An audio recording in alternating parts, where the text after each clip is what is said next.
In a quiet Los Altos garage, two dreamers worked barefoot among wires, tools, and motherboards. Steve Jobs and Steve Wozniak weren't just assembling a computer, they were building the first spark of a revolution. What began as sketches and solder soon became a new vision for personal technology. At a small tech fair filled with hobbyists and skeptics, the Apple I made its humble debut. Most people walked by without noticing, but a few saw the future. Orders began to arrive, and a company was born, one destined to change how the world connected.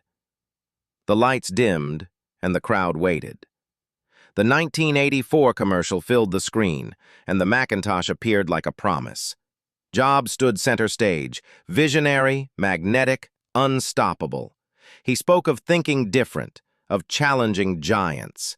The audience roared, and in that moment, Apple became a symbol of rebellion and innovation. But the higher you rise, the sharper the fall. Inside Apple's boardroom, power shifted. The visionary who built the company was pushed out of it. Jobs walked out in silence, a cardboard box in his hands, the rain streaking the glass behind him. Even geniuses get fired. Exile became evolution. At Next, he built machines too advanced for their time.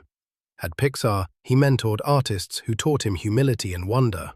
In a small studio, a lamp hopped across the desk, and Pixar's light was born.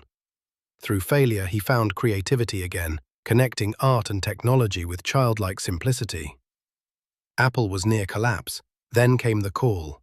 Jobs returned, not as the rebel, but as the leader reborn. He cut through chaos, simplified products, and reminded Apple what mattered most: clarity, focus, and courage. "We have to let go of what we did yesterday," he said, and the world listened. The stage lights glowed. Jobs stood in his black turtleneck and jeans, holding the future in his hands. The iPod, the iPhone, the iPad.